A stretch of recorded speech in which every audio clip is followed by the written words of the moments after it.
अस्सलाम वालेकुम नाज़रीन, मैं आपका मेज़बान मोहम्मद शरफुद्दीन सच न्यूज़ में आपका इस्तकबाल करता हूं। देखते हैं आज की अहम खबर। आज की हमारी ये खबर हैदराबाद गवर्नमेंट मैटरनिटी हॉस्पिटल से, जो कि जची खाने के नाम से बहुत मशहूर है ये हॉस्पिटल।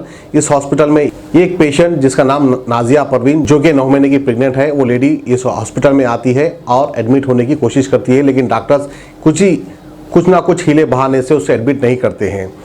आखिरकार उससे घर वाले ज़बरदस्ती करते हैं तो डॉक्टर्स उसको हॉस्पिटल के अंदर एडमिट कर लेते हैं।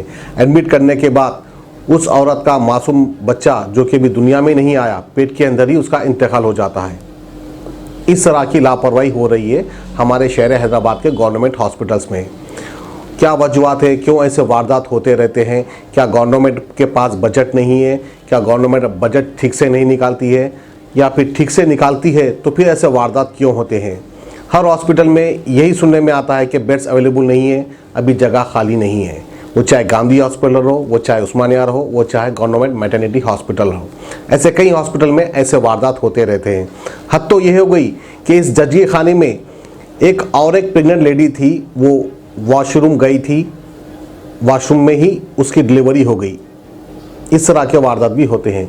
बहरहाल आइए हम आपको दिखाते हैं हुकूमत की जानिब से हो रही है लापरवाही इन गवर्नमेंट हॉस्पिटल्स में। हम आपको ले चलते हैं गवर्नमेंट मैटरनिटी हॉस्पिटल। डॉक्टर्स उसको एडवाइस कर रहे हैं सब नॉर्मल है, घर को चले जाओ। 3 दिन में जब खून उसको ब्लीडिंग हो रही तो कैसा घर को जाओ बोलते हैं doctor. What is the reason for go back to home? और उसका स्टार्टिंग से फर्स्ट मंथ से टिल अभी तक है।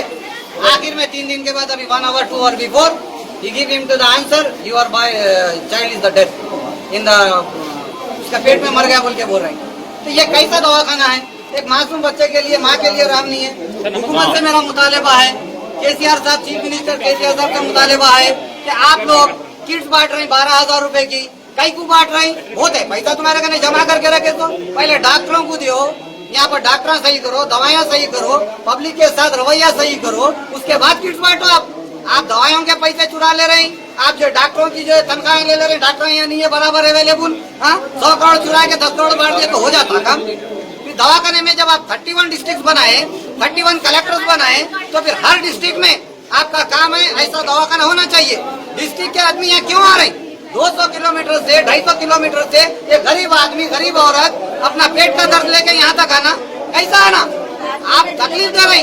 बाथरूम में डिलीवरी हो रही, औरत पेशाब करने के लिए उसके हमाम में डिलीवरी हो गई। तो यही है क्या केसीआर साहब आपकी गवर्नमेंट में उन्नति, तरक्की और औरतों के बारे में जो बोलते हैं आप, तो ये गलत है, ये नहीं होना चाहिए। इमीडिएट अगर केसीआर साहब अगर आप वाकई में गरीबों से मोहब्बत करते और ये बंगारू तेलंगाना बनाना चाहते हैं तो आप 31 डिस्ट्रिक्ट बनाए ना भाई। 31 डिस्ट्रिक्ट में ऐसे लेवल का हॉस्पिटल होना चाहिए। कोई डिस्ट्रिक्ट का आदमी भी सिटी को नहीं आना चाहिए। उसको बोलते हैं गुड हुकूमत, गुड गवर्नमेंट।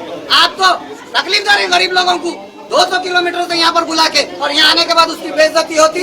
ऊपर से अगर कोई पब्लिक नुमाइंदा गया तो उसके ऊपर केसेस बुक करने के लिए स्टाफ बोलता है यहाँ पर। तो ये कौन सी हुकूमत चला रहे हैं? दादागिरी, रॉडिज्म चला रहे हैं। शरीफ लीडरों को बोलते धरना नहीं देना, रॉडियों को ले जाके पीडीए गेट बुक कर देते। अब तुम ही रॉडी बन के बैठते क्या पूरे तेलंगाना में? ये नहीं होना चाहिए। तेलंगाना में जो है ये अच्छी हुकूमत होना चाहिए। केसीआर साहब ये एमएलओ को जो है आप इधर से उधर करने का काम छोड़ो, गरीब आवाम पे तवज्जो दो, उनका स्कूलों का, उनके हॉस्पिटल का ख्याल करो। आप खाली दल बदलू कामों के लिए एमएलए जो बिक रहे हैं उनको खरीदने में, बेचने में, लेने में मत पड़िए। आपसे रिक्वेस्ट है।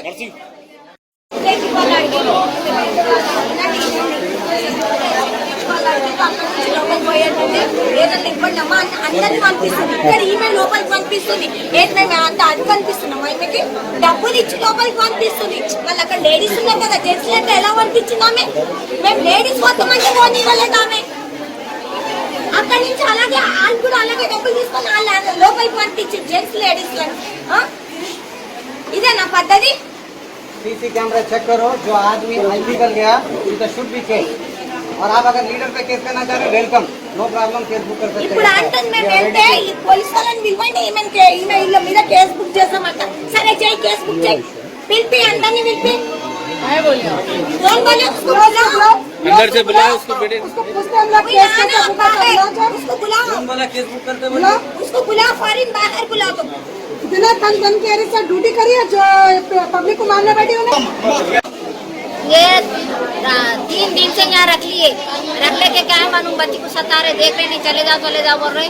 और बोले तो बच्ची को क्या है मालूम, देख के भी तो पानी नहीं जा रहा, दर्दा नहीं हो रहे, दर्दा होने के बाद आओ, नहीं जा रहा, पानी भी नहीं जा रहा, ब्लीडिंग भी नहीं हो रही। कैसा मैडम ब्लीडिंग हो रही, कैसा जाना घर को? बोल तो जाओ जी जाओ बोल के भगा दिए। फिर हम लोग रिवर्स आए ज्यादा होने से। आने के बाद क्या है मालूम, ये औरत की डिलीवरी लैट्रिन में हो गई, तो हम लोग उसको जाके पकड़े, उसको क्या है सहारा दिए, 3-4 औरतें सहारा देके वो औरत को क्या है मालूम, उसके बच्चे को पकड़ लिए। सुने, बाद में आके ये लोग उन लोगों को लेके गए, वो बच्ची को और माँ को लेके गए। उसके बाद में हम क्या है मालूम, हमारे बच्ची को भी ऐसी दर्द हो रहे बोल के बोले, तो जब एडमिट कर लिए नहीं सुन रहे थे, हमारी बात केयर नहीं कर रहे थे। एडमिट कर लेने के बाद में हमारे बच्ची को भी नहीं देखे, सुने वो क्या कि अंदर लेके जाके क्या करे, वो मुद्दे निकले उनके। उसके बाद में क्या है मालूम, बच्चे की हरकत बंद हो गई। बच्ची बोल रही हमारे बच्चे की हरकत बंद हो गई है, मेरे को तकलीफ हो रही है, तो घर को चले जाओ अम्मा। फिर रात में क्या है मालूम 2 बजे या 3 बजे टाइम क्या हो रहा था, मैं तो नहीं जानती, मेरे पास गाड़ी नहीं थी, नहीं देखी मैं। 2 बजे रात को 4 बार जाने के बाद में भी हमको वापस भगा देते गए। फिर भी बेशरम बना करके बच्ची को डबल लेके गई मैं। 4-5 बार ले जाने के बाद में बच्ची मैं नहीं आती बोले, तो भी जबरदस्ती लेके गए। तो अंदर जाने के बाद में क्या है मालूम, सोनोग्राफ करे शायद, करके क्या मालूम बेबी अच्छा है, सब अच्छा है बोले। और वो उसके साथ में जो मुद्दा है उसको लेके वो सुन के देखे ऐसा हाथ से, हाँ पीस आए तो वो सुन के देखे। और सुबह में क्या बोले, आप जा सकते, सुने हम बोले डिस्चार्ज कार्ड हमारा दे दो, जा रहे तो नहीं, आज रुक के हम कल जाएंगे। कल मंगल के दिन क्या है मालूम, हर 8 दिन को मैडम यहाँ पे चेकअप करते, चेकअप करे तो हम उनको दिखाते जाते, बोलते यहाँ रहने के बाद में आपको वहाँ चेकअप नहीं करने देते। जिसके हाथ में हमारा इलाज था उनके पास नहीं जाना बोले। फिर भी हम जबरदस्ती क्या है मालूम रुक गए। रुकने के बाद में हमारी कैसे गायब कर दिए, नहीं है बोले, हमारे को किरकिरी करके वहाँ से भगा दिए। हम लोग बाहर निकल के यहीं बैठे, इसके अंदर इनके एरिया के अंदर बैठे। सुने वहाँ बैठे तो भी वो क्या है मालूम, वो आया अम्मा को सेक्रेटरी को बुला के हमारी बेइज्जती करके भगाए।